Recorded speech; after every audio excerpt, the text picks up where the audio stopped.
We have a call to order, approval of the agenda was circulated. Is there anything you want to add to the agenda? Yes, I'd like to add number 3 under new business, 5-year investment plan. Anything else? And hearing none, can you make a motion to approve the agenda? I make a motion to approve the agenda as submitted. Second? I'll second. All those in favor say aye. Aye. Contrary minded, carried. Any declarations of conflict of interest based on the agenda? Hearing none, approval of the previous minutes from our meeting on February 25th. So you need a motion to approve the minutes. I move to approve the minutes for February 25th. Second. I'll second it. All those in favor say aye. Aye. Aye. Contrary minded, nay, carries. So any business arising from the minutes, any updates? Yeah, I had questions. Did anybody have, did anybody reach out to Dr. Marco based on the correspondence? How do I get the lights on your watch or something? Okay. Oh, That's, okay. we are, yes. Yeah. Okay, yeah. Good. So, and I'm sure, I don't know who all, I was down anyway to pay my respects to our good friend, Chief Michael Alden. And we read a note that night at the council meeting on February 25th. And it was a really nice ceremony. I wasn't at the funeral, but it was just, anyway, it was really nice. And I'm sure a lot of people here were at the funeral. And a lot of people in the River Valley. So next item was the, we did the side-by-side purchase, that was at the, we went down to Lakeville, so we bought a new side-by-side, as you know, for a rescue unit and multiple purpose for Lakeville and several fire departments. And we had that unveiling in Lakeville at the fire department. That was nice. So that's about it. For me, anything else as an update? Okay, hearing none, so next item is presentations. So very fortunate to have the fire marshal officials here tonight and representing the province. And I'm just gonna let you introduce yourself and do your presentation, and we're gonna have lots of time for questions and comments and go from there. So Mike. Sure. So I'll start. My name is Mike Lewis. I'm the fire marshal of the province of New Brunswick, and I'm joined here today by 2 of my colleagues. Jeff Cross, again with the office, and the chief provincial fire investigator here for the office, and also liaison with all the fire services across, and with these guys. Eric Durrett, I'm the regional fire investigator for this region here, and working with Christian alongside for the fire service. Good.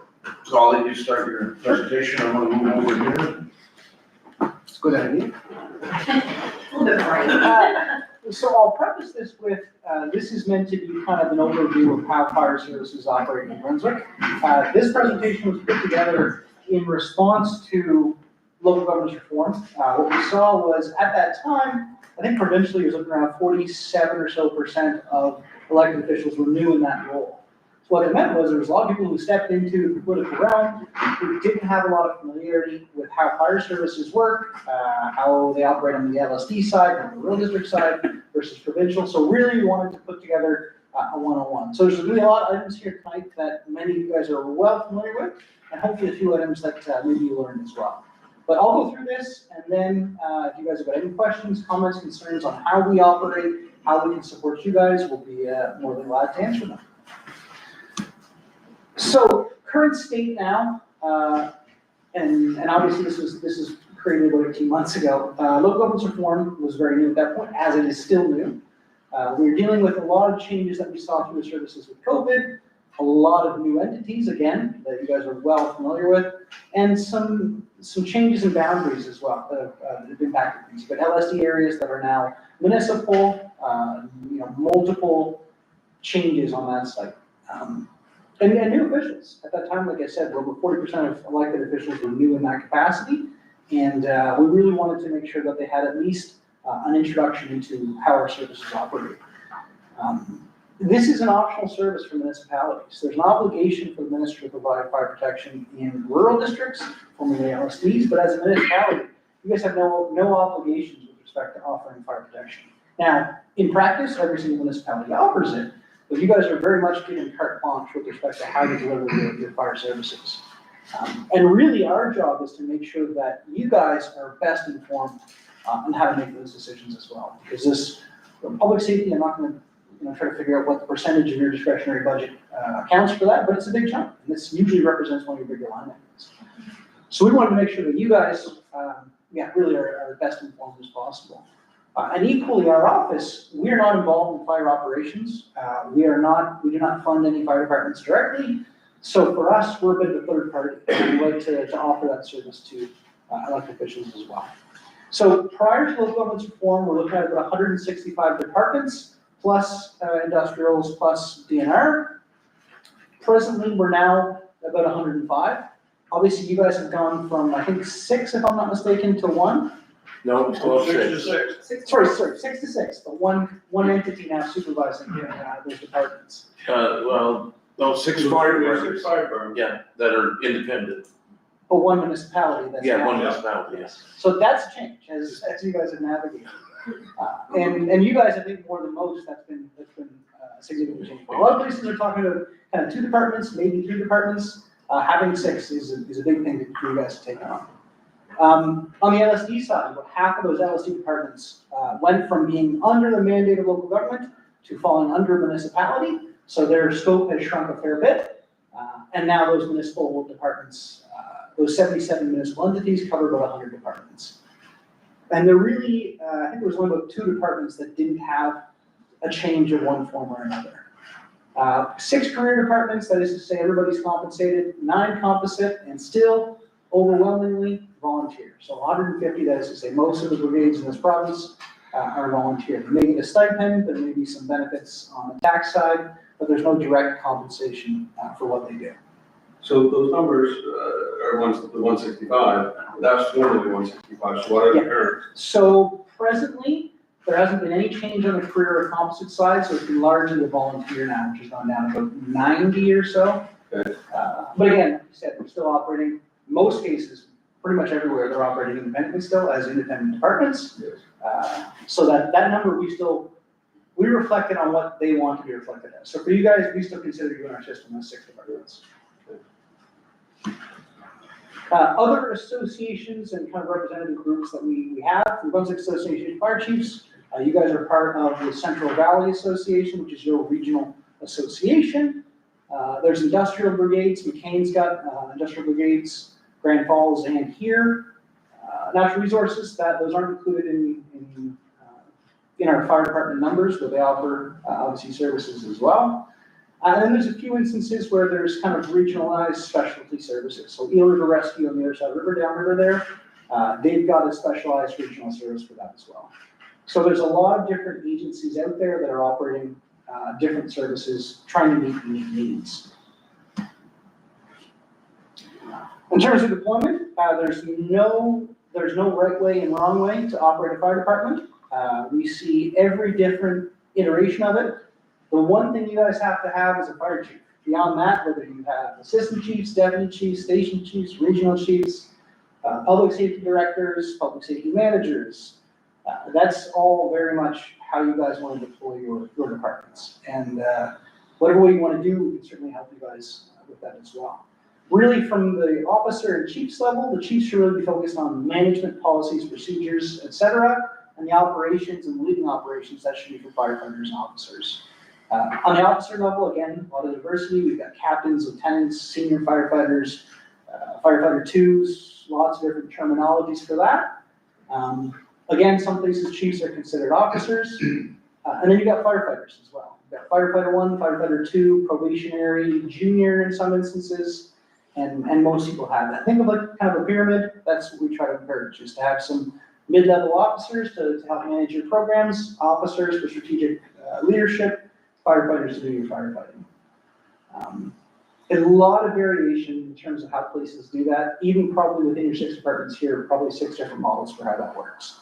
But one of the things we do mention is at the very least, you should have at least 2 senior officers within your department. What we see sometimes is succession planning. you've got somebody who's been a volunteer, has built that service from the ground up for 30 or 40 years. Sometimes there's a reluctance to share some of that information. Problem is if they have to depart for some reason or another, their service suffers because they haven't imparted some of that information onto the next generation. So succession planning is actually probably harder on the volunteer side than it is on the career side.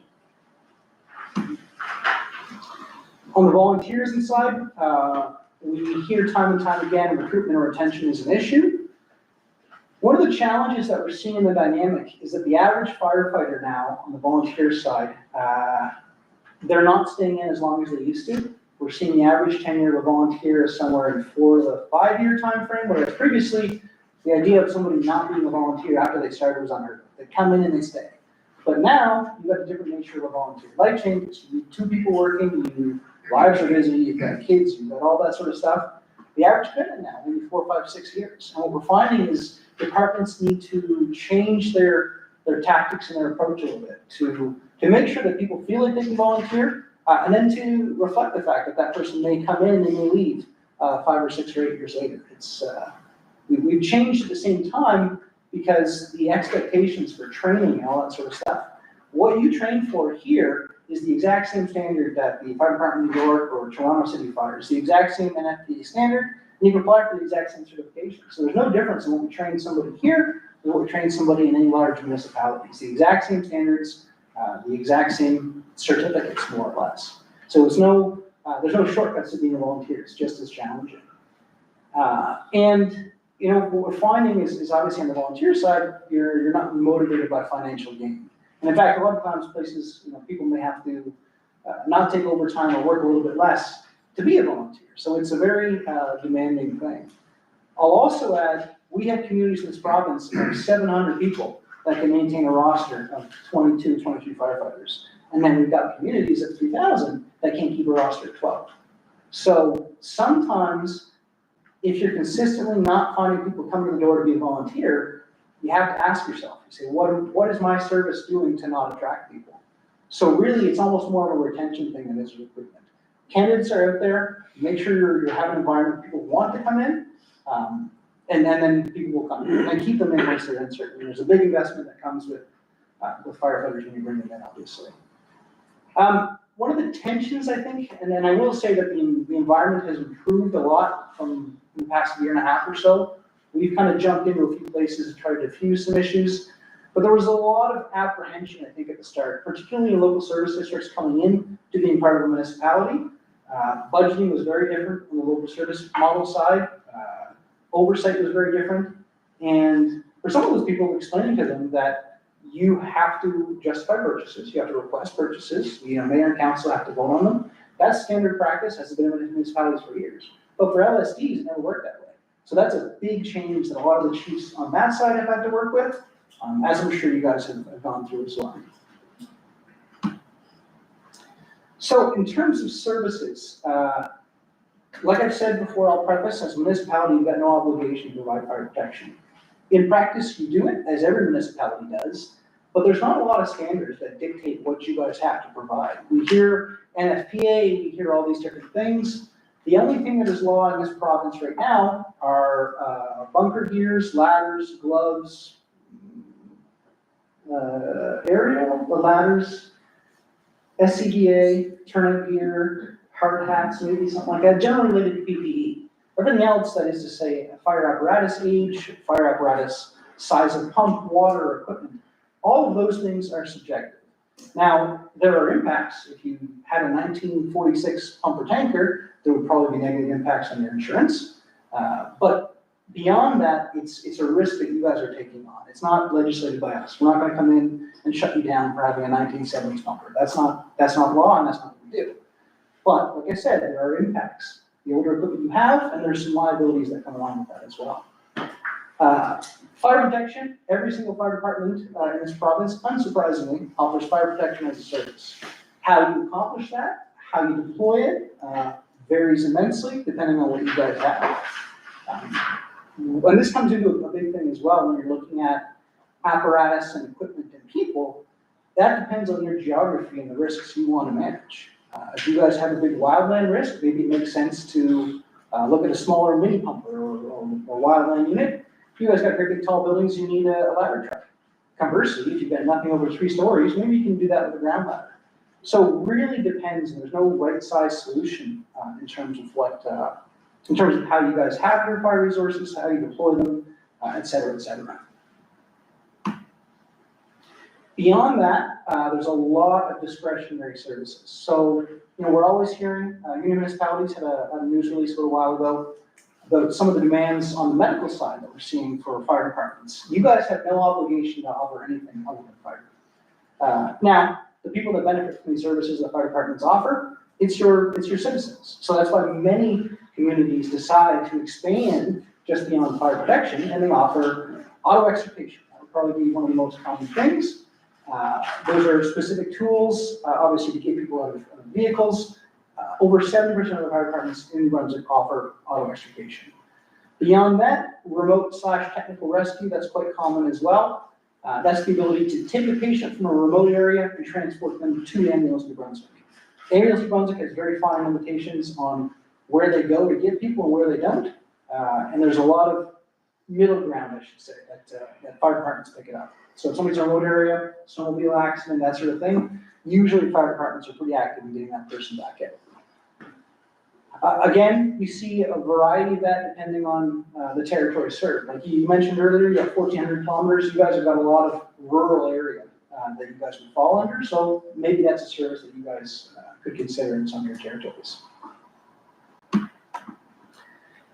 And again, continuing with optional services, medical assistance. So Ambulance New Brunswick is the sole agency for pre-hospital care. However, many departments offer a variety of services. And you guys are under no obligation to offer any service. However, in practice, many departments offer it. And a lot of people see that as a value-added service, particularly when we're looking at cardiac incidents.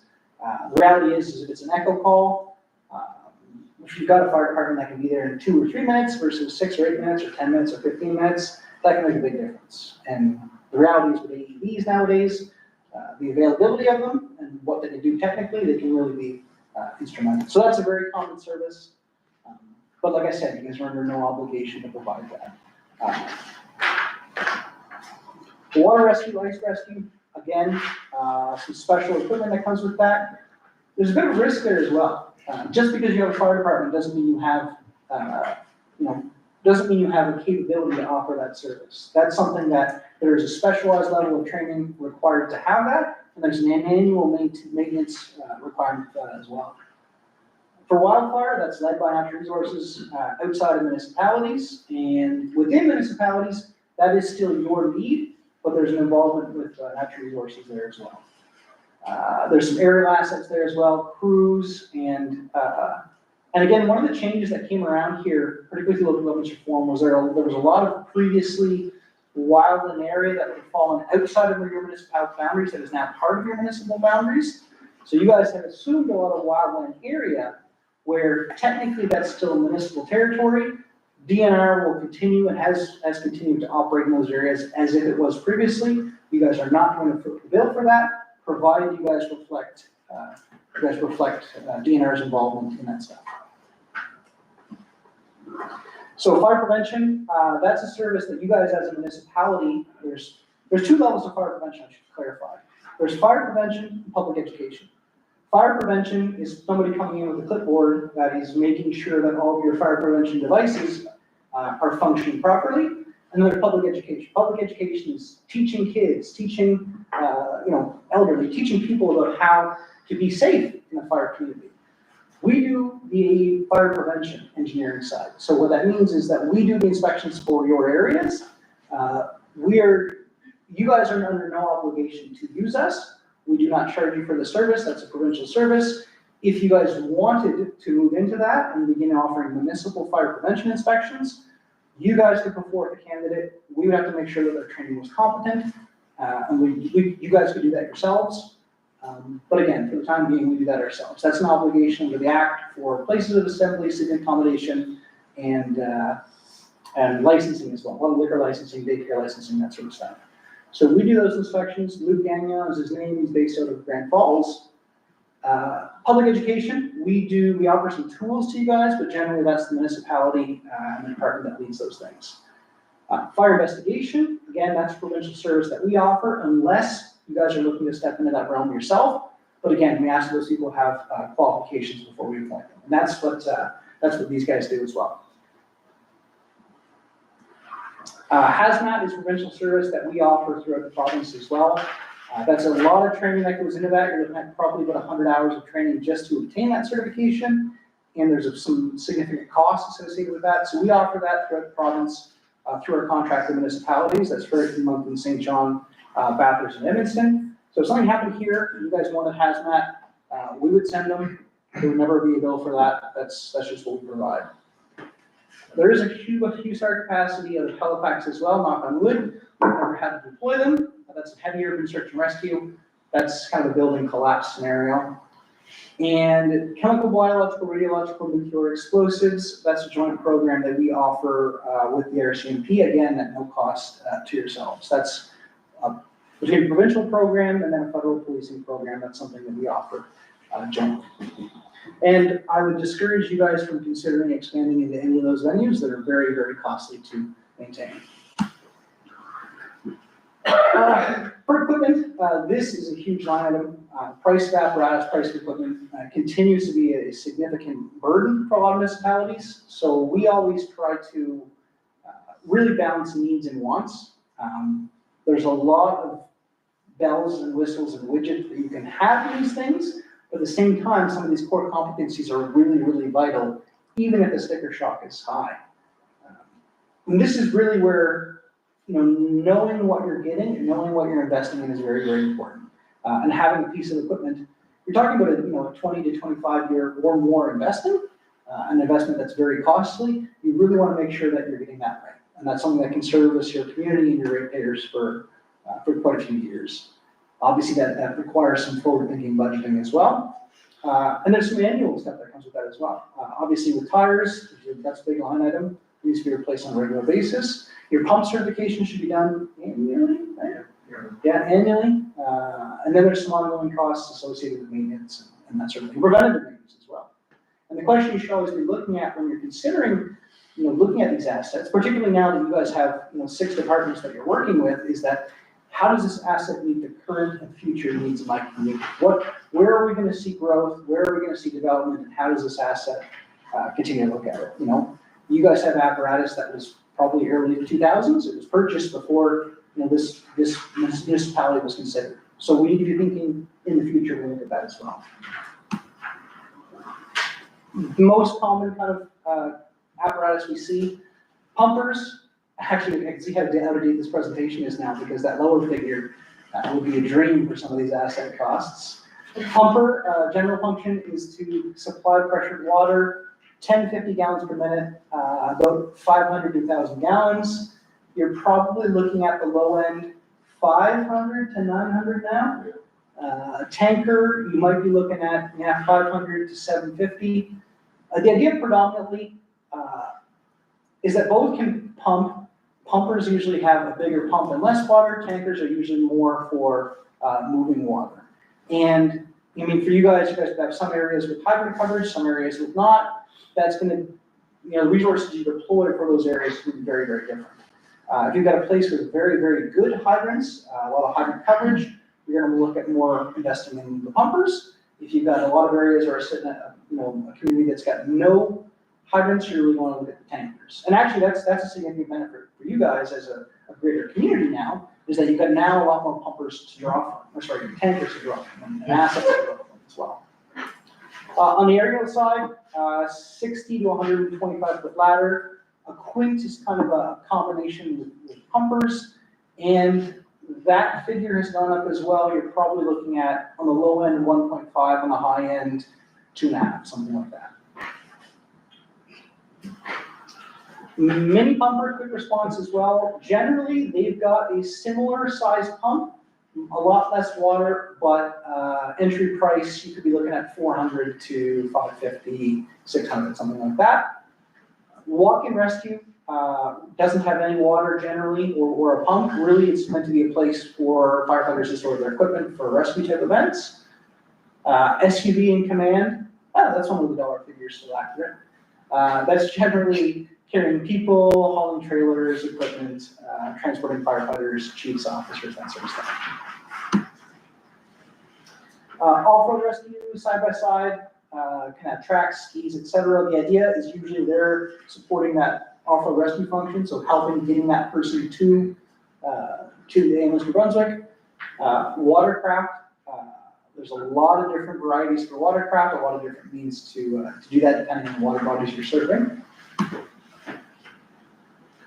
SCBA, lots of different brands. And these are ones where there actually are standards in place. So Workplace New Brunswick can actually come in, they can ask to see your documentation, they can ask to see your compressor, they can ask to see your fit testing. That's one where there is legislation here in the province.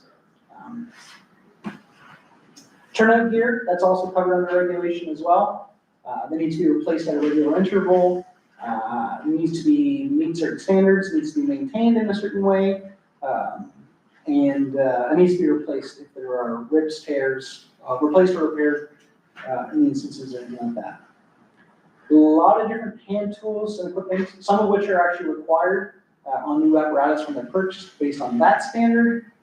Rescue and auto extrication tools, that's a significant investment as well.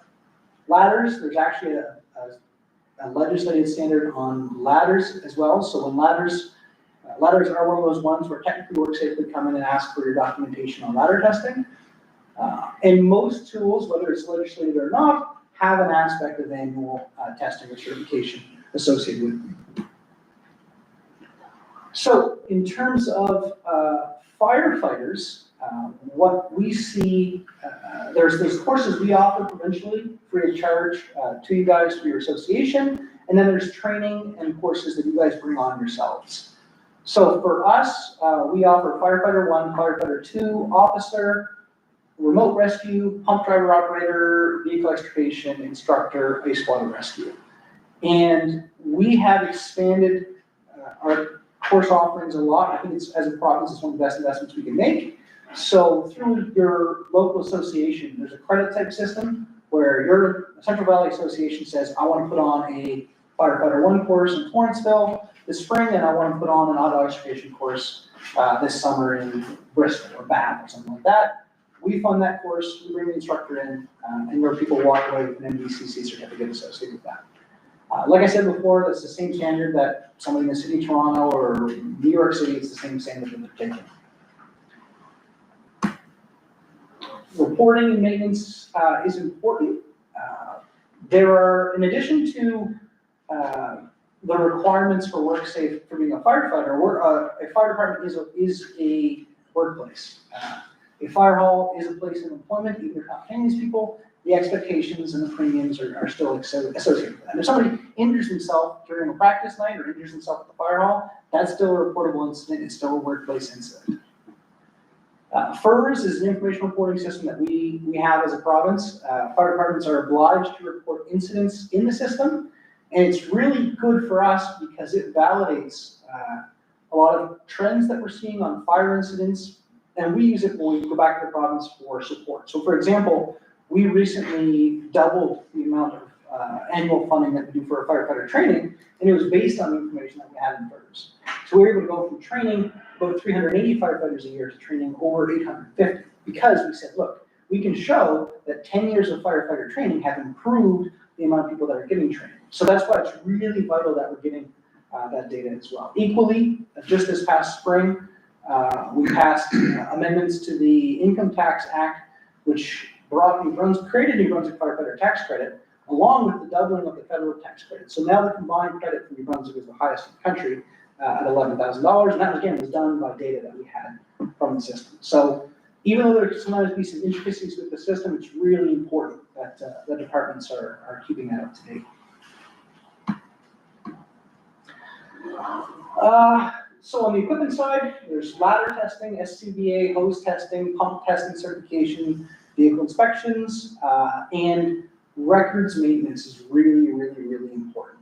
We luckily, knock on wood, do not see a lot of litigation associated with fire departments, but that's a lot of stuff that will be asked. So if something ever occurred, they say, show me the pump certification for that apparatus. Show me that the ladder was tested. if there was an incident involving a ladder. And having those documents is really important. On the training side, there's logbooks, exams, certificate, training dates, and there is no minimum standard in this province to be a firefighter. If you are on a fire department with a municipality, you do not have to take a course. You do not have to be certified. You don't have to have any of those things. However, NFPA 1001 or provincial certificates, that's driver's license. If something ever happens, the first thing the work safe's gonna ask is, okay, show me how that firefighter was trained for the work that they were doing. If they were injured, operating a pump, or burned on fire, or hurt with piece of equipment, you have to go back manually and show that on June 14th, they took a 4-hour training on chainsaws. So the easiest way to do that is just show, okay, he's got a firefighter 1 certificate, he took 186 hours, etc. And that is, WorkSafe is looking to clamp down on that a little bit and possibly put out an interpretation that is in line with that. Is that to be a firefighter in New Brunswick, you have to have or be enrolled in firefighter 1. Local Governments Act, that is the piece of legislation that gives you guys the ability to offer fire protection, create fire bylaws, and it gives you a significant amount of indemnification as well. So firefighters and the municipalities that employ them are indemnified for activities done in good faith by your fire department. So what that means is that, again, this has been we haven't seen this in practice, luckily, but as long as you guys have made an effort to offer that service and everything you've done is in good faith, you can't be held liable for activities done by your fire department, by your firefighters before or after their tenure with their department. It's an immense tool, I think, for you guys. Whether litigation or not litigation, liability continues to exist, but it has to be the burden of proof for negligence is much higher because that piece of legislation exists. So is that something that's one of our concerns with the medical assist is most of our firefighters are not trained. Yep. But they're still providing the service. And, you're gonna do on instinct, you're just gonna do it. But, I mean, is there any cases in New Brunswick where that's come back to, that municipalities have been sued? Or? I've never seen it. I try to keep a pretty close eye on it to see it comes up. It's been untested. It's a deterrent to litigation. It's a piece that doesn't necessarily exist in other provinces.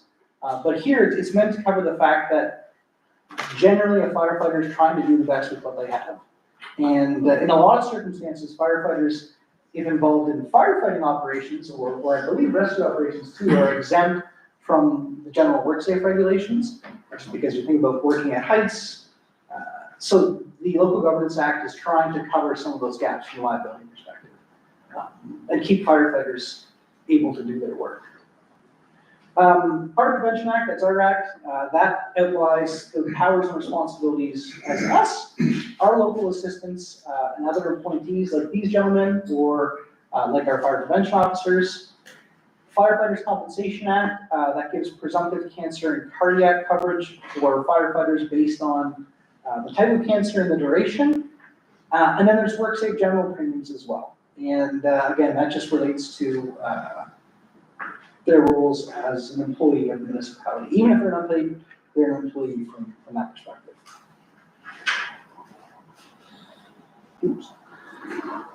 So, like I said, there are no minimum standards for firefighters in New Brunswick. We came out with this as a series of best practices. This is what we recommend every fire hall, every brigade strive to have as a minimum, very much a minimum. An active roster of 40 members, at least 40 hours of training in the past 12 months, at least one chief and deputy, no fewer than 75% of its active members trained or in the process of being trained for level 1.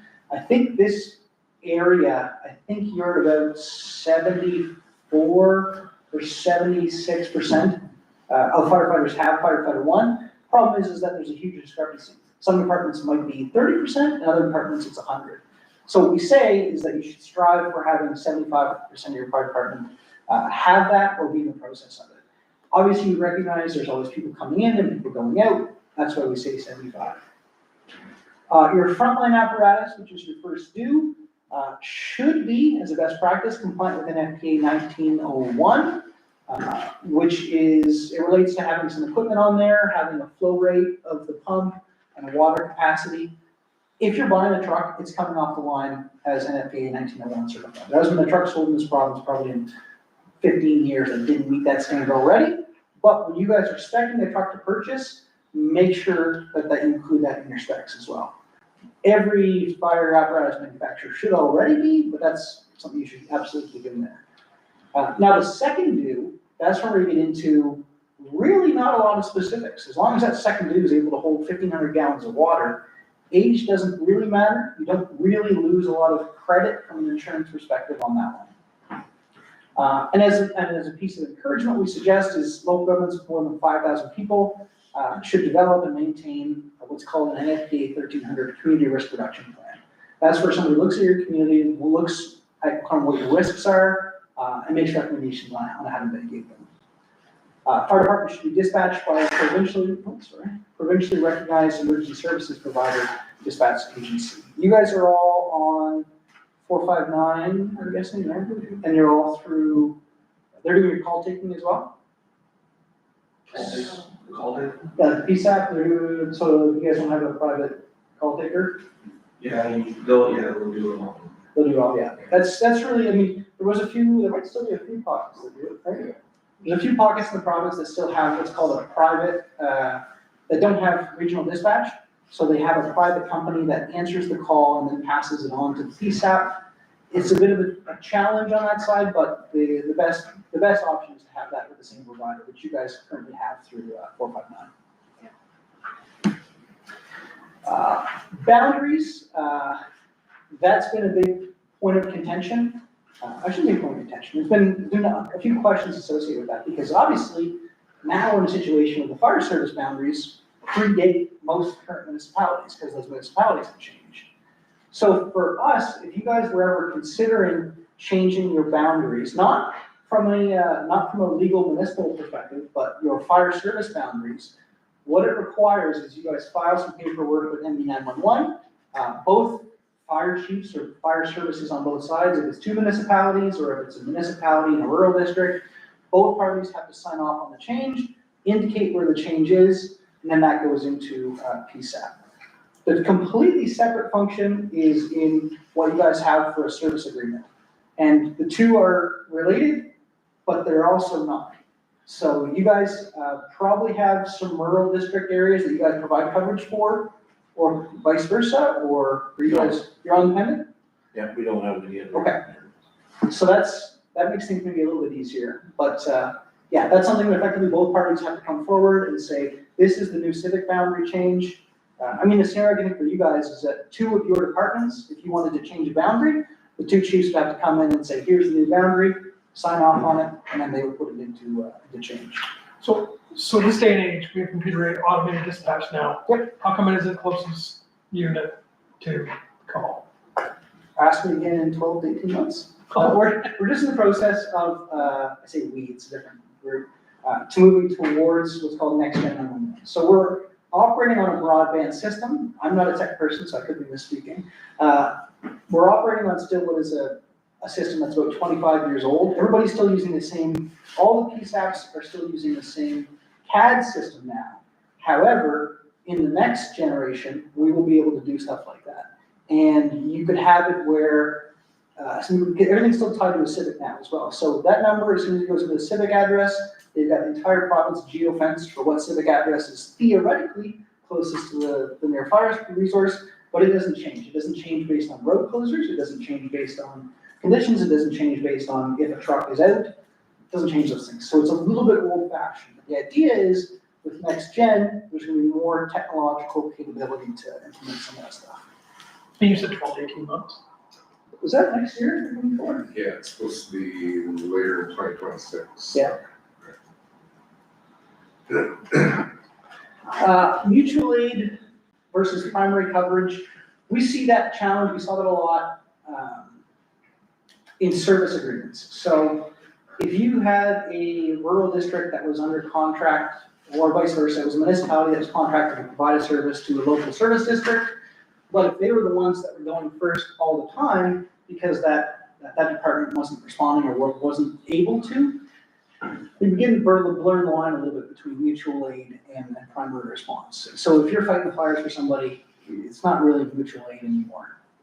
That's why it's really important they delineate in those mutual aid agreements what constitutes mutual aid. Is it 2 apparatus? Is it 1 apparatus? That sort of thing.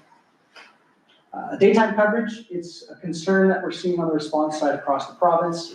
There's a lot of variable factors there, but there's also a lot of, and I think you guys, of all places, could really benefit from what we call roster sharing. So the idea is you could be on multiple departments, and as long as you knew you've got somebody that's living here and they're working up in Bath or something like that, if you were familiar with that fire department, knew how they operated, since you guys are all part of the same entity at this point, you could be able to respond to calls when they got a call if you were working in the woods in behind somewhere, if you were closer. Or conversely, if you're working at the plant here and you're actually from somewhere else, you could respond in that community. So there's some opportunities on the roster sharing that I think are really good for people to consider as well, moving forward. And do you guys have iron responding for anywhere up here? No, thank you. Fire queue, okay. And that has some of those capabilities too, doesn't it? Yeah, we're all linked to the whole departments are in here, like all sharing water sources and all, Yeah. but you don't really get notified unless we're on open general. Yeah.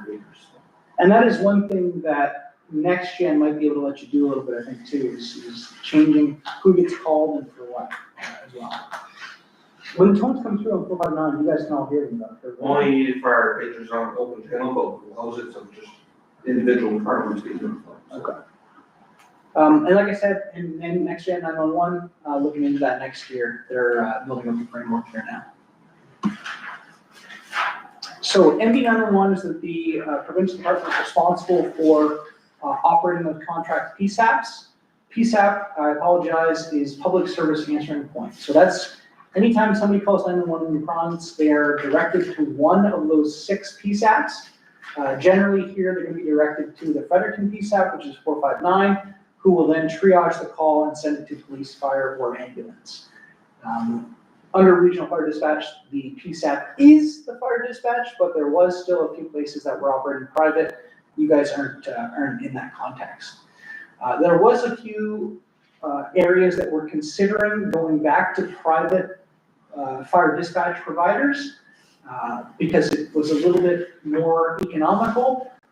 Some of the challenges that we are seeing is that a lot of those providers weren't meeting some of the obligations for bilingual service, and there were some challenges on service delivery for them. So most places have gone and have stayed with regional fire dispatch, which again, for you guys is 459.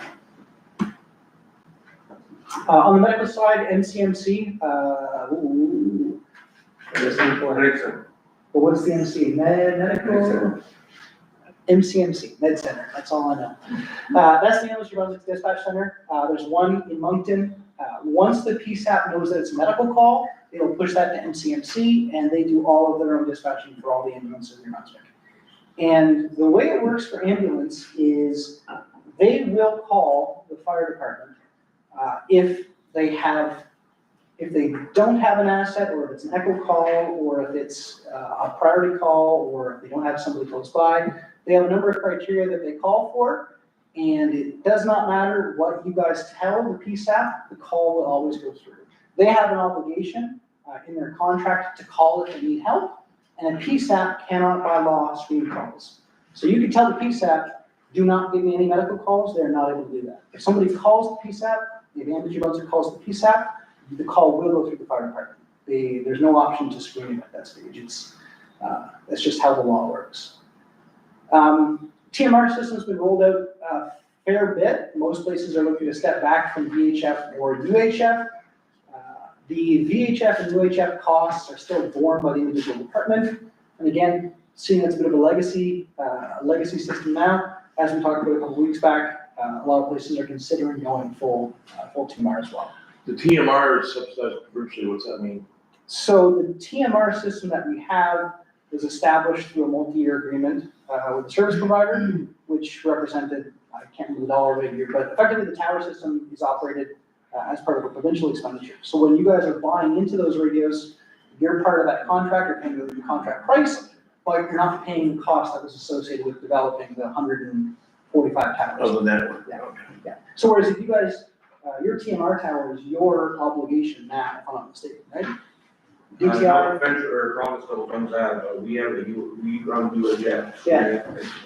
yeah, and then ultimately, some of these places, the province used to operate the VHF, I believe, but what they did was when they brought in TMR, they said, okay, the VHF, we're not investing in again. So some of the departments that still operate the VHF, they were a little surprised because the province said, oh no, that's your VHF system now, you've gotta pay if you wanna keep that system on. And the TMR contract is up for renewal, I think maybe this fall or this year. So what that means is that with the next contract, there could be more vendors and opportunities for options on the TMR side. So with that, do they contact local districts, now districts, before communities, to search out where maybe some of these towers might be needed? We've got quite a few dead areas. Yes, that's an ongoing issue. There's a working group with the NBAFC, isn't it, that meets on a monthly basis about that? For what, sorry? For TMR coverage areas, priorities? It's still like this, but Yes, they're not meeting so much anymore. Yeah, effectively what it was is, well, 3 years ago, there was a lot of dead areas. And Yes, I they were agree. meeting on a monthly basis to nail down, which areas and prioritize them, because everybody had them. As they eliminate more of those dead areas, it's just a matter of making sure that your regional TMR coordinator is familiar with your priorities, and they can put it into consideration, whether it's the needs of a new tower or a DVRS or some system like that. Okay, so do you guys have that information on who to contact? We could probably look that up. Is it based on Grand Falls here? Yep. Yeah. So you wanna share that with him? yeah, sure. So just let them know. It's not a perfect system. There's a lot of, but I truly believe on the TMR side that the benefits outweigh the downfalls. Yeah, it is better than used to. It doesn't have the building penetration that a UHF or VHS system has, but the idea is that you can bring in all the resources, you can talk to people a lot easier. It's got some benefits. Budgeting. And this is where I've never been a municipal official, I've never been involved in that world of things, so feel free to correct me. And this was intended to give direction on the LSD side, because a lot of the LSD chiefs had no idea on how this worked on the municipal side. Municipalities must produce an annual budget in order to set property taxes. Budget is voted on and approved by council. Generally, there's few exceptions or deviations to that, and there's an approval process. It depends a little bit by municipality, but generally there needs to be a municipal approval for expenditures. So by comparison, for you guys, as for your information, on the LSD side, they had a fire budget, but if they needed something, some places it was as simple as calling the LSN and telling them you're gonna spend $5,000, $6,000, $7,000.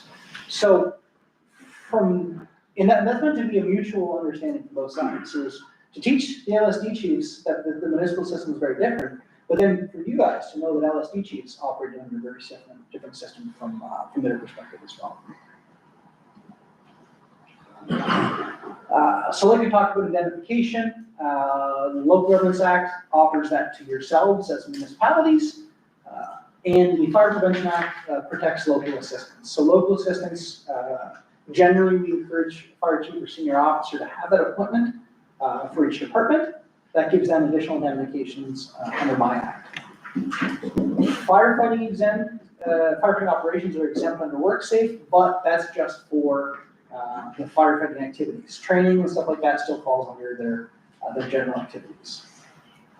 Firefighter Compensation Act is presumptive coverage. Beyond that, a lot of fire departments have a variety of independent and offerings, I guess. VFIS, Employee Family Assistance Plan. People bring on different private offerings to help people with, and fire departments with mental health, private support, etc. Fire hall. This, again, we're looking at the capital side. This is a big cost item for a lot of municipalities. And it's really important to note that you're looking at an asset that could be looking at a 40, 50, 60-year lifespan. So it's important to think, apparatuses have grown in length and size to make sure that the investment you're making now is something that can be serviced for 40, 50, 60 years.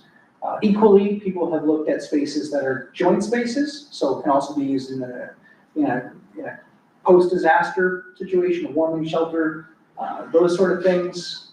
Other places are shared with Ambulance New Brunswick or policing locations. But the asterisk to all that is really make sure that that facility is best for its prime use. If you try to build a Swiss Army knife, it's gonna cost you a lot. There's a lot of diverse code requirements associated with that. And sometimes trying to put it all in the same building is not necessarily the best option. So as we look at departments that have seen, new municipalities, new entities, join new entities that you guys have, there is an immense opportunity. You've got, in your case, you've got 6 departments that have operated with a high degree of independence, not purchasing jointly, not looking at long-term capital plans together, not looking at regional service delivery because they've been independent. Now that's changed a little. You guys have an opportunity here, I think, to look at specialized services, not have every single department try to offer those services, but to have the areas with that hazard try to meet that in the best way possible. The roster sharing is an immense opportunity for you guys. If you had, maybe 2 off-road rescue teams, but you had all departments able to participate in those, you could have a focus, and you could have those people participate in that. And really allows you guys, I think, an opportunity to look at the mid and long term as well. A lot of places look at what's called a fire service review. So we'll bring a consultant in, we'll analyze the risk, the assets, the capabilities, and try to make a long-term, mid and long-term recommendations for that. That's quite common as well.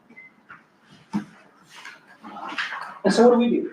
We, like I said, we're independent. We do not fund fire departments. We don't support off-fire operations. That is completely a municipal opportunity, but we like to help you guys with everything else. So training, we try to provide that.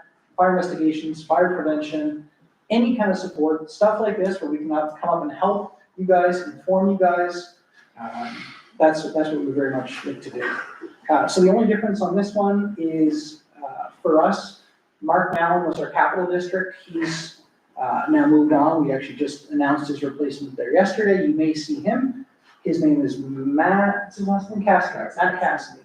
But generally Eric's going to be your contact for up here. So that's all I've got. I appreciate you just letting me talk for half an hour, whatever that was. Any questions for me? From us? You mentioned there was no standardized standards for fire training. We went through the process of looking at fire trucks at 20-year replacement. Is that a legislated? Yep. So that's a suggestion of 20 years the truck should be replaced.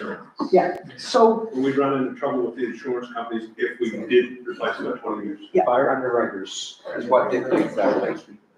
So fire underwriters is one of several tools. So there's a lot of companies that offer insurance in there. About 35 or 40% of them buy into fire underwriters because they buy that to look at the risk for a community. So if you're buying insurance for anything, they're going to put you in, put in your postal code, look at what fire underwriters rating for that community is, and decide the relative risk to protect your structure against fire. Some companies don't use fire underwriters. Some companies use a different service. Some companies use proximity to fire hydrants. Some use whether you have a career or volunteer. Some places just ask how old the truck is. There's a whole bunch of different services that insurance companies use to determine the risk. But generally what they're looking at is hydrant supply, proximity to the fire hall, type of service, and fire apparatus age. Those are the big 4 that come up in any way. And what we see, because there is an NFPA standard that is not law, we see them lean on that 20-year piece. So what we see is that no matter what we look at it, there tends to be a negative correlation after that 20-year time frame. Now, it's important to note they're only looking at the first due. So what they're looking at is not every single apparatus in that hall. They're looking at the first truck in. So that's why when we look at our our service recommendations, what we say is have that first one meet that standard, be less than 20 years old. If your second one is 24 years old, but it's 1,500 gallons, if it still works, that's just fine. If it's got a pump, make sure it's got pump certification, but there's no reason why that's got to be a 5-year-old or a 1-year-old truck. So. Yeah. Good. just be cognizant, don't let all your vehicles go beyond 20 years. The trouble with amalgamation, before Yeah, the 6 departments, we weren't aware of that situation. We happen to have a number of them coming up for replacement and with no provincial help, because we're still waiting on provincial financial help that they've been talking about. They don't down for if you buy one, you get the next one at half price. I had to get it in, for 2023, we were gonna have help, 24, 25, and now we're 26. Between the 6 departments, I think we've got 30 drops. I was calculating here, probably a little over a month ago. So we're looking at a couple purchasing a couple right now, and that's a big purchase for an entity our size with our budget. And if some of them have been replaced by some of them are potentially LSD, ones that could have been. Anyway. Yep. So when I heard there was potentially out that there was no mandatory certification, because we've had this discussion around and around and around. Looking at things, so- And the other thing is, it's like, It's $750,000, $800,000 for fire truck. and we- all we try to do is we try to, have people be informed. Like, if you sit there and you've got, 800 ratepayers in the community, and each one of them might be looking at a $200 rate increase on their premiums because of that apparatus. Yeah. All of a sudden, you guys get to go back and say, yes, there's a burden associated with this new capital asset. However, the return you guys are gonna see is in maintaining premiums that are low in your insurance arm. And that's the understanding I had. Amy and I had this discussion prior, Yeah. but there's still a little ambiguity whether there was actually, we required it, or whether it's a insurance. It's 100%. And so but it's 100% required, if someone's going to pay an additional $200 on their policy, for theoretically, if you let your. Not required by you. Not the if you ask for 6 different, Yeah. but if you, You turn that light off. yes, I apologize. If you had 6 different insurance providers, they give you 6 different answers. One might say it's gonna cost you 500, 2 might say it's not gonna cost you anything, 3 might say it's only gonna cost you 50. It's a private entity. The only thing we say with confidence is that there's a correlation Yeah. after the 20 years. There is an additional charge because you've got to come in and Yeah, and as a municipality, you guys get free access to something that's called, what do we call that, municipal portal? I just got access to it. Yeah, Yeah. and so you guys can, and it is free, I think, right, for you guys? Yes. Yeah, so it works 2 ways, because first of all, you can log in right now, and you can see all the communities, all the postal codes that you serve, and you can see the relative risk. There's a grade of 1, 2, 3, 4A, 4B, 5, and that's what those insurance providers that subscribe to that have access to. You guys can see, you can say, oh, wow, this place is graded as a 4B, when up there it's a 3A, which represents a little bit of a cost difference. And conversely, if you do go buy a new truck, you can put that into the system, and you can ensure that they're reflecting that new investment in the grading and drop. Yeah, thanks very much, and, Yes. appreciate it. It's very informative and good presentation, and you went out a little longer than most presentations. I But, apologize. no, but that's good, because we wanted, you drove up to Fredericton and your team, and this is very important, and I want to thank Christian for bringing you here, and we're very fortunate here with 6 fire departments and the chiefs and all the firefighters. I think we have 130 partners, 34. Yeah, firefighters, and a lot of them, I think 75% are level 1. Yep. You know, and that's good, and they trained a lot, and we're just so fortunate to have all these volunteers in our communities, and so it's great. So, and continue to work with you guys on fire. just be aware if something comes up and there's a question you have and you don't know the answers or whatever, that's what these guys are here for, myself, and we'll try and steer you in the right directions if you don't have the answer, but at least guide you anyway, and we can work with you. Just one clarification, Eric, you're with the Northwest, but it's different than Luke's position, right? Luke Yeah, I'm the investigator and Luke is the inspector. He's the inspector, you're the Yeah. investigator. So we do the investigations, but our other mandate, other than investigations, is the liaison with all the fire departments. Okay. And that's what these are the kind of things we do, we give presentations, we help you guys. So if there were any questions or whatever, you can contact me or Christian is gonna contact me. Yeah. So we've met with Luke before numerous building inspections and different things. He's really good. Just so everybody's aware, gonna do water tunnel this spring, so we're gonna have all of our fire departments from Hot Proctor to Woodstock coming back. We're gonna do water tunnel, and just try to drain, and then we might do the Superior Water Tunnel in the fall, which will bring the, fire enterprise surveyors in, and try to lower the joint rates in there. Yeah, so that'll be good. Okay, well, we're gonna move on. Appreciate the information, guys. Yep, Thank you very much. And, thanks. Oh, Medical Communication Management Center. Okay, next item, correspondence. All right. MCMC. No, I thought we were on. MCMC. Oh, sorry. Yeah, medical community, Medical Communication Management Center. Ah. MCMC. Good. Okay. Thanks, Mike. Thank Your you. team. Appreciate everything. So the next item is, correspondence. Give me a message tomorrow, or is that question? Is, Okay, yeah. Thanks. the Andrew Norman King Art Gallery update. And, turn to Chelsea and President. Dear Mayor Harvey and council members, as chair of the Andrew McCain Art Gallery, I wanted to share that all that has taken place over the past year. 2024 marked a year of successful exhibitors, community programming, and art education. Jennifer Stead curated and hosted 9 excellent exhibitions featuring 45 artists and 4 solo shows and 5 group shows throughout the year. The River Art Center hosted a ceramic artist from Italy who led a series of workshops. The investment in all the equipment will ensure that we will offer workshops again. And Laura McCain Art Gallery also curated a show with the 3 NB Potters, CBC Pottery Throwdown, who provided professional development of local artists during the show. 4 professional artists from the area received creative and professional art grants from Arts NB this year, a significant increase over the last few years. 2025 has kicked off an amazing exhibition celebrating the 70th anniversary of the Woodstock Art Club, honoring talented artists, both past and present.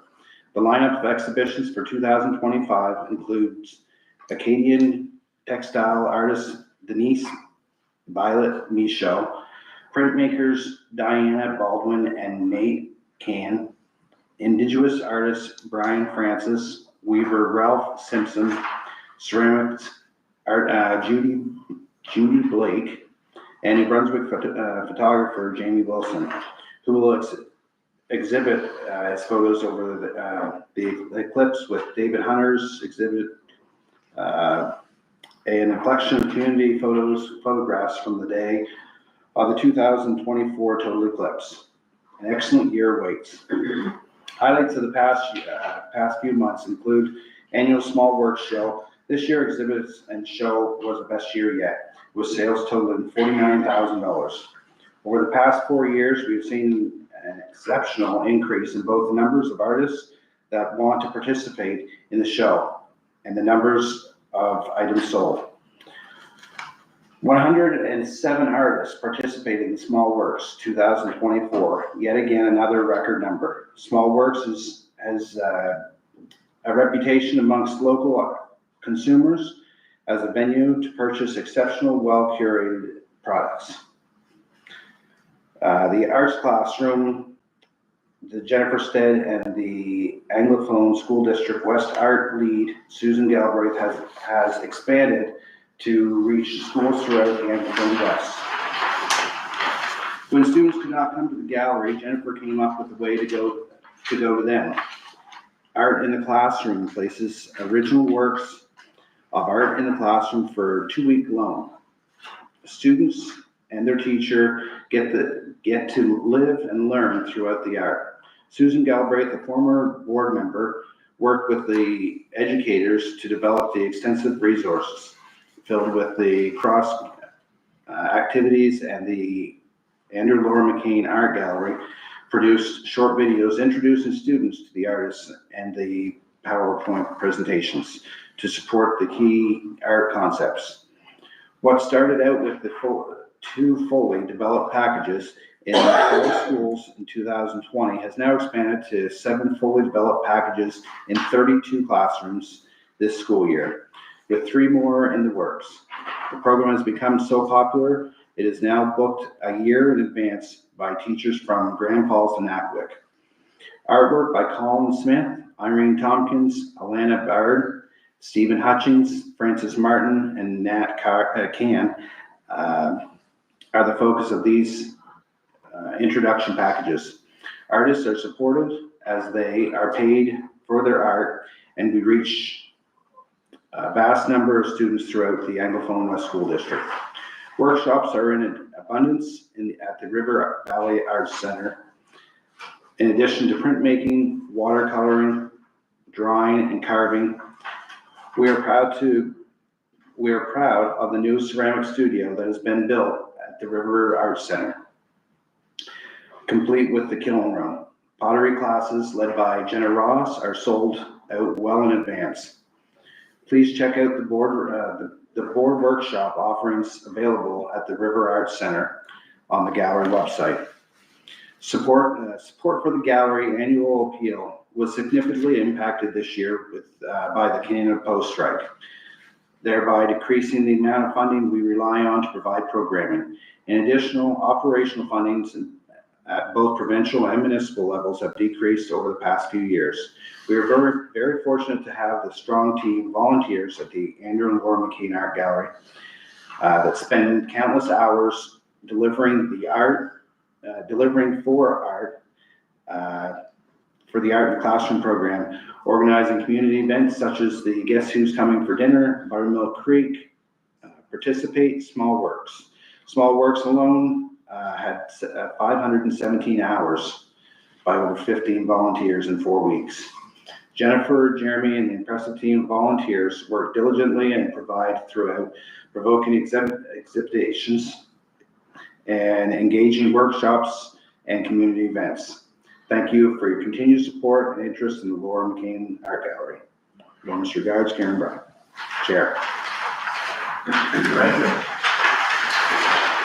Any comments on that? Oh, yeah, I didn't- There's always lots going on. They do an exceptional job over there, and Jennifer puts a lot of time and effort into it, and it shows. Yeah, no, I second that.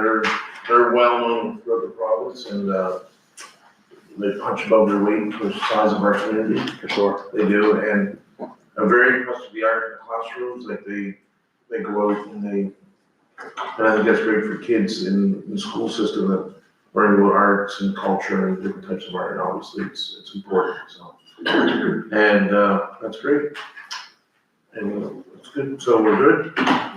Bylaws and policies, there's none. So new business, there's an appointment of a bylaw enforcement officer. And there's a motion there. We need to appoint a bylaw enforcement officer. So, go ahead, Councilor Stewart. The District of Carleton North Council is responsible for ensuring the enforcement of municipal bylaws to maintain public safety, property standards, and community well-being.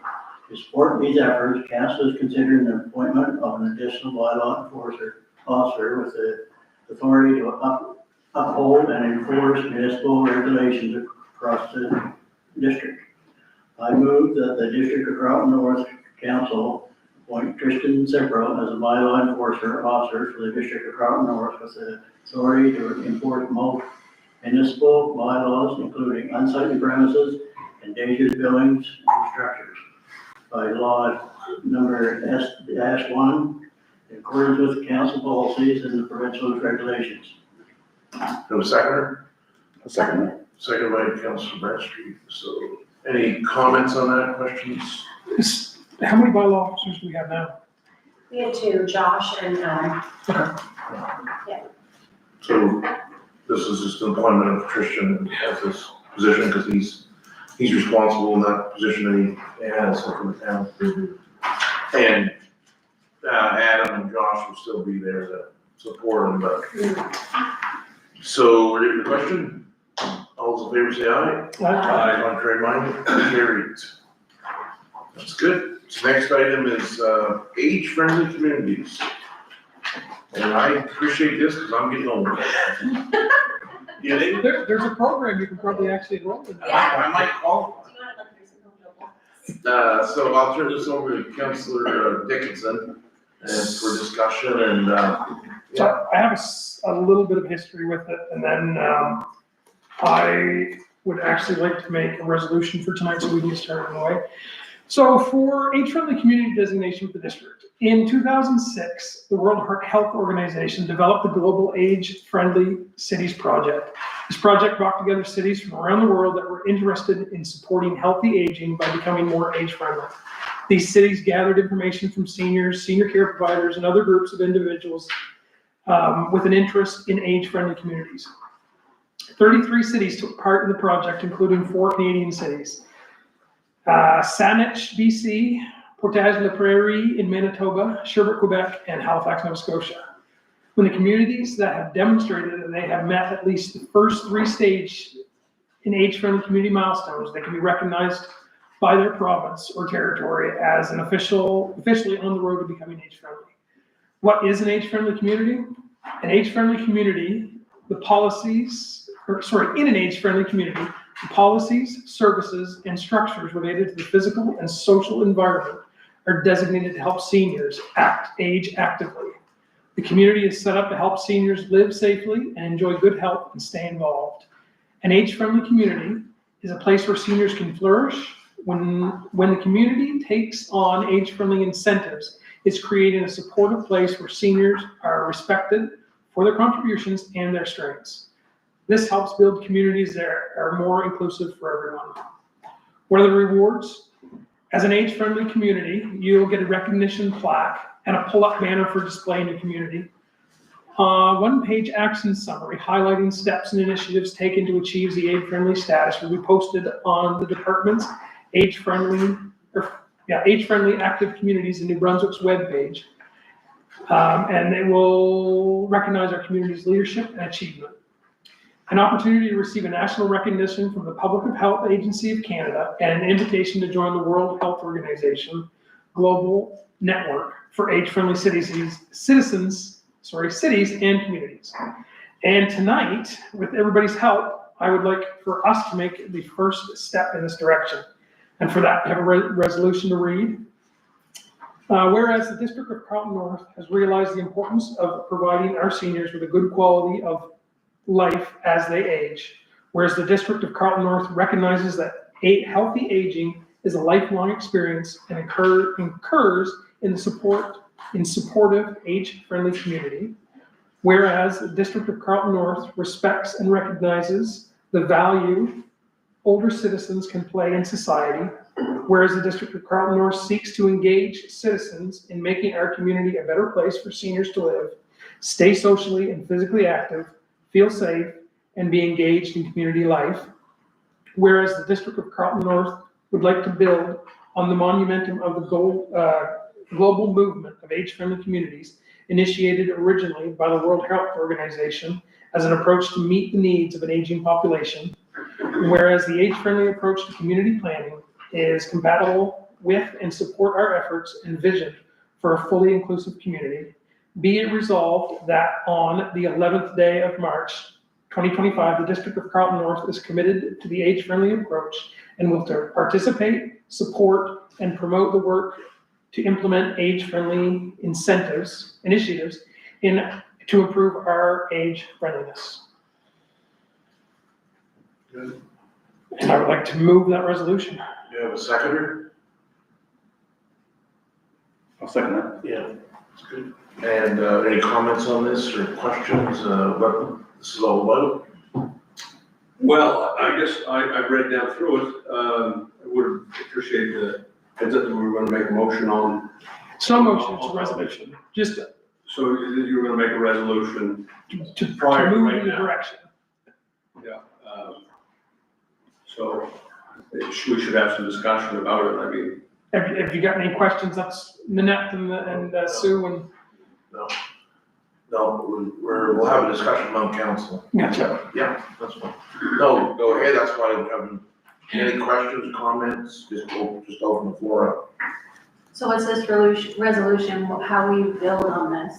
So you start with the resolution, and from the resolution, we form a action committee. The committee is made up of members of the community of senior involvement, businesses, and local officials, along with our council, to the next, actually, so you need the 3 steps. The 3rd step is the advisory committee, which is made up after the resolution is made, conducts a survey and an analysis and produces an action plan on what your community has and what it will need to move forward to the next level of certification for the age-friendly community.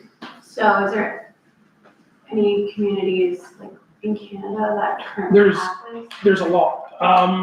Like anywhere close to you? Network, Woodstock is starting, Network is completed. Woodstock has started the process. What are some things that Macwick did that implemented? There is a whole list. It's got to do with your town, your community being walkable. Transportation is involved in it. Activity levels for seniors that it's offered. Like I said, transportation, healthcare, community events, businesses that are active as far as to have automated doors, accessibility options. Is there a website, Ryan, that, where do you find it, more information? There is, it's age-friendly New Brunswick. Yeah, this initiative is provincially led, right? It's not, and no, it's not, it doesn't bind the municipality to anything. It's an aspirational goal that we'll be meeting a lot of these targets anyway, but it puts it on paper and it kind of structures it that way that, and formalizes it, to use that word, that you're working towards betterment of your community and act in terms of accessibility, you know, like I said, transportation, housing, social participation, interaction, all the things that we're working towards now, but it just puts it on paper and you get a designation. That's basically it. But we're gonna keep working towards those goals, and it involves the advisory committee, so we are, the council will form like an advisory committee on this, you know, at some point, and we're very fortunate to have the nursing home without walls, as Councilor Dixon mentioned, participate with this, because a lot of the services that they provide, that organization, are services that are for our seniors, age-friendly, you know. And So, yeah, we're very fortunate that way. So this is just the first step of making a resolution to have the designation for District of Carleton North. And after tonight, there'll be more consultation, there'll be an advisory committee, there'll be setting objectives and goals and an action plan. And with that advisory committee, the council will have participation in, and staff, and you just work towards that. It's very aspirational, where you want your communities to be. And we meet those targets now in a lot of cases. We have senior groups that are socially active, they interact with each other, they promote healthy living, healthy lifestyles, accessibility, all these types of things. And the other thing is working with for our security of our seniors, in terms of working with our fire departments, identifying people in communities that are vulnerable and then maybe in need of, during duress time, special attention or whatever that may be. So it's kind of a community effort, and that's why it's age-friendly community. So this come out of there was a presentation at the UMNB, I think, on this about a year ago, maybe a year and a half ago, at one of the meetings. And there's also an initiative now on child-friendly communities. So that's another initiative that they're pushing it. So that's where this type of thing is headed towards. So anyway, that's the background on it a little bit.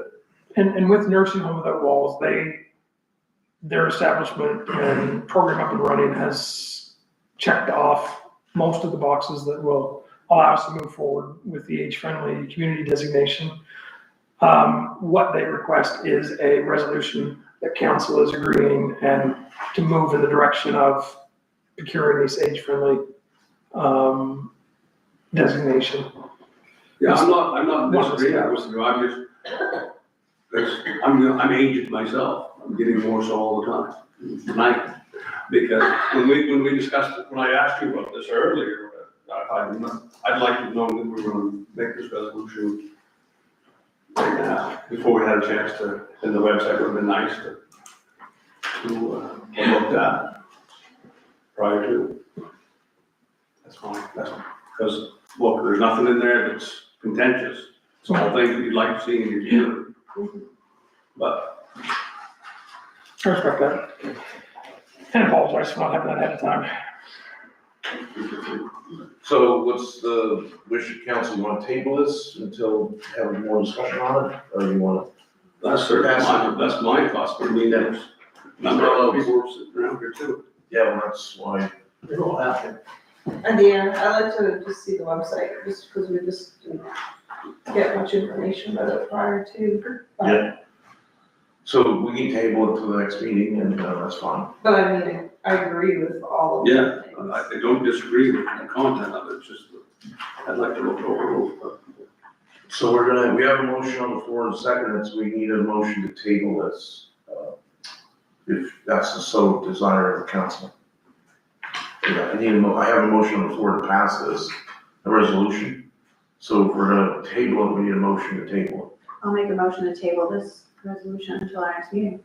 Okay, seconder, Okay. all those in favor? Aye. Carried. Oh, Okay, so we'll table it to the next meeting. Next item is is the Canada Community Building Plan motion. District of Carleton North 5-year capital investment plan for the Canada Community Building Fund, 2024 to 2028 resolution. District of Carleton North has approved a 5-year capital investment plan for the Canada Community Building Fund, 2024 to 2028. The plan outlines the municipality's strategic investment priorities over the next 5 years, ensuring funding is allocated for key infrastructure projects and support community growth and development. I move that the document entitled District of Carleton North 5-year Community Investment Plan for the Canada Community Building Fund 2024 to 2028 be adopted. Have a second? I'd second that. Any comments or questions on that? That's, okay, all those in favor say aye. Aye. Contrary minded, nay, carried. Thank you. Council statements. So I'll start with Councilor Stone. Are you still jet lagged or what? A bit. Yesterday was quite bad. Okay, I'll let you start. Not too bad. Tell us all about your last 2 weeks. Yeah, so, well, before March break, we did have some stuff going on at school. So we had the week before March break, with student council, we had, Spirit Week. So we were doing stuff with the students, like having like fun activities and stuff like that. More it was, doing, so Spirit Week, we did like, you could dress up for like a certain thing, or we had, I forget what, it was more like fun things like channel your inner flannel. It was all stuff like that. So we did that, and then we did the Alvin Law presentation. That was good. It was postponed one day, and we were scared that it wasn't going to happen because it was snow day, but it did end up happening, which was quite nice. But then over the last week, I was away on March break on a trip to Europe. Karen was there too. No big deal, I was in Karen's like Elvis, And then Italy and Greece. It was a good time. It was. We left on Friday, got back Sunday, and it was a long day Sunday, that's for sure. Mhm. Yeah, we were traveling for like 27 hours on the way home. It was a long day, but it was a good trip, really good time. What was your favorite part? What was your favorite, I would say the Colosseum, going to see the Colosseum in Rome was really interesting. Getting inside and having a tour of it was quite something. Yeah. I didn't realize it was so big until you were there in person. Good. Thank you. Councilor Dixon. So I had a meeting with the Welcome and Retention Committee. I was over to the Lakeville and Centerville side-by-side delivery that night. We got to see the new machine in that lovely weather, which it's gonna be used for, thank goodness. I did a Nursing Home Without Walls shopping run. I am volunteering as the bus driver, one of them. So that was a lovely morning, afternoon with the ladies. They bought me lunch. I had an age-friendly community meeting with Andrew and Amy and Nanette and Mary Ann. And today we met with the VP for Ambulance New Brunswick on ways that we can help coverage happen, I guess. And that's it. Good, Councilor Bradstreet. Had a couple fire meetings attended, attended the Bath Fireman's Brunch, good crowd, and helped out at the Snowmobile, Mountain View Snowmobile Club rally on the weekend. Good turnout. Good. That's everything. Deputy Mayor? As Councillor Stone said, I spent the last 10 days as a chaperone with students from Carleton North and Woodstock High School, and we went to Italy and Greece, and it was a very busy trip, and it was an amazing experience, and I agree, the Coliseum was my favorite. Good. Now you're back to make sure. And I'm feeling the jet lag. Okay, Councilor Stewart. I helped with the benefit breakfast for Robert Lee, their big turnout. Andy, Amy, and I met with Dave McEnroe. We discussed property taxes, and he had other ideas that he wanted us to consider. And I also went down there in the storm and see the side by side. It's quite a machine. It is. Councilor Connor. I did 2 Tuesdays throughout the general rec. I attended the SWEB information meeting with it is about the proposed windmill project in Deersdale. And on Saturday, I had the opportunity to play the mayor and attend, Big shoes to fill. and I had the pleasure of attending, so at our last council meeting, Donnie Green he received the King's Coronation Medal. So on Saturday, Richard Bragdon presented Faye Stevenson a King's Coronation Medal. So I just want to give a little blurb to the public about Faye.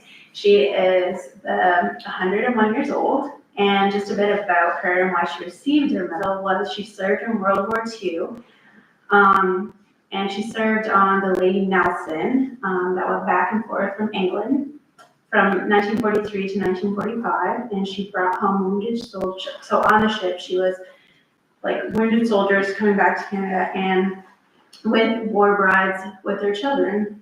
After the war, she went to Montreal and was an accountant and worked for J.D. Irving. And then on to nursing school in her late 20s. And then she worked as a registered nurse in Ontario, which she eventually became a teacher in the hospital in the obstetrics department. Eventually retiring and moving home to Mount Pleasant, where she now resides. So it was very much a great person to be chosen.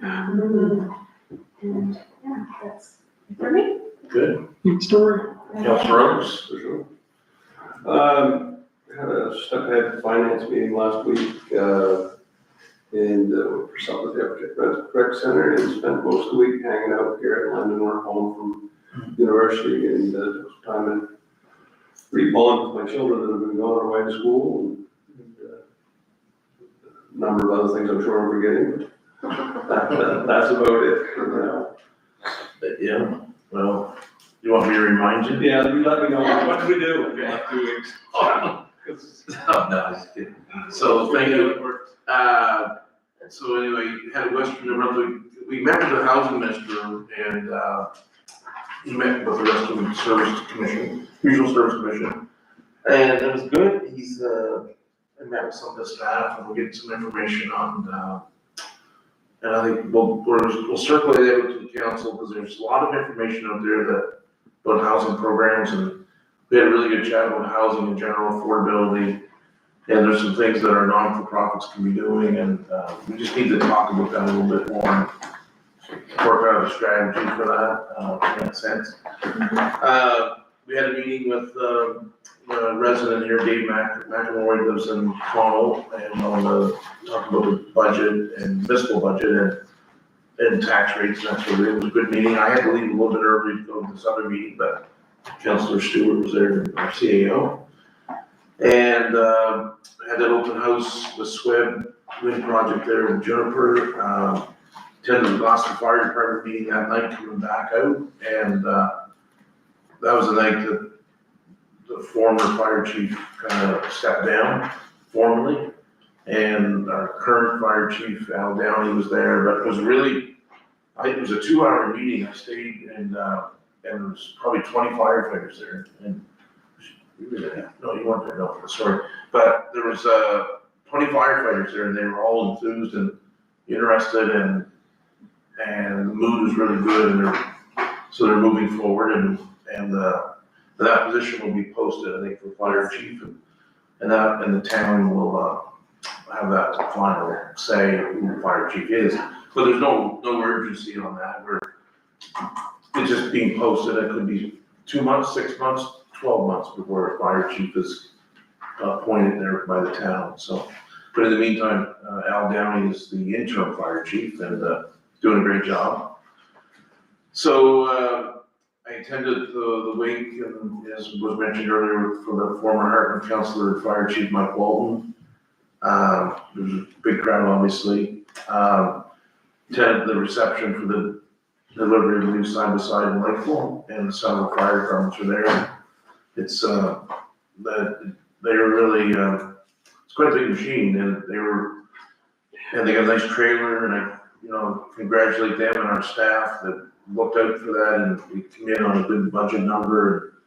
It's going to be good for that western side of the river, all the way from Bloomfield to River Shoot, in terms of off-road rescue and doing other types of things in terms of potentially, if there's small grass fires, they can respond to that and other things. So attended the Shrove Tuesday supper at Masonic Hall of Florence School, and the age-friendly discussion with the staff and Riverview Manor staff, nursing home about walls. Had a meeting with Margaret Johnson on some winter maintenance contracts with our director of operations. And we had a really good call with Tyson Peterson, with the owner of the potential franchise is going to be potentially here, and he's going to be visiting us within 2 weeks, him and his wife.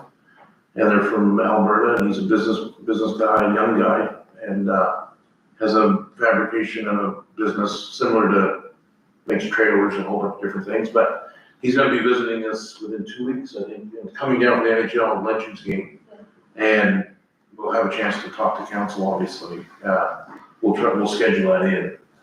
Had a really good chat with him on the phone, and very impressed with his enthusiasm for that project. We had a meeting with Summer Gross. She's the chair of this Best Step Ahead building project, or the Step Ahead board of directors, sorry. And Councillor Oates and I met with them on some financial projections moving forward, and working through that. And we had a sports wall recognition meeting last night. And there's 3 new board members, or committee members, they're not board. So it's Andrea Callahan, Corey Orchard, and Paul DeMerchant, formerly of Bath, now Fielding, or Gordonsville. And Corey lives formerly of Centerville, now lives up in Bristol Heights, same thing. And Andrea Callahan lives in Centerville area. So there's, every year there'd be 3 new committee members there, so they have their meeting, and they're going to have their, that's going to be out in the public domain probably in April and May. Yes. And then they'll do the selection in June, we'll have an induction again in the fall. So then we had a meeting today, it was an impromptu meeting with Ambulance New Brunswick Vice President. I had arranged a meeting with him for another issue on 2 individuals that approached me that are having trouble getting accreditation with a paramedic with a paramedic group, and they're doing a coursework in Maine. And they approached me individually, and so I arranged this meeting. But then I got thinking as time went on, there are other issues with paramedics. Well, we talked about tonight, in fire departments with medical assist, and paramedics, the staffing, the recruitment, retention, all these things that play into that, and the full-time jobs and the positions. So I talked to our CAO and Gabby, our manager of economic development, and I also invited Councilor Dixon to join, because he's a paramedic, and he knew this gentleman. So we had a really good discussion, and they're gonna be traveling the province, him and some of his officials, hoping to come up with a better plan for recruitment, retention of employees, because a pathway to more full-time jobs. That there's vacancies in this area here now, and but people need full-time secure work if they're gonna take those jobs. And so he's gonna travel around the province, so he's definitely gonna be stopping here at some point in the April or the May, and we'll let everybody know, and we can try to have a conversation. But I think it's very important. One of the things we talked about was training. And this is the things we can't control, but the province hopefully will, other provinces are doing, paying for their tuition, and then they do work it off through a 3 to 5 year contract in those provinces. And we're not doing that as a province, and he's hopeful that the new provincial government may have something in place for that in the new budget, but who knows really. But one of the things that they do as they go around the province, they're going to Tracadie, they're going to Edmonton, they're going smaller cities, but smaller locations, and offering training in those locations. If the municipality could help out in terms of space, they would bring the instructor in, do the training. It would cut down on kids going away and having to incur a lot of costs. So if they have to go to Moncton or that, and if the province can help with tuition, and they have a good local place, and it keeps you don't have overnight costs, overnight accommodations for these kids, and find a pathway for those kids to be paramedics. And the other thing he's gonna do is go to the high schools in their travels.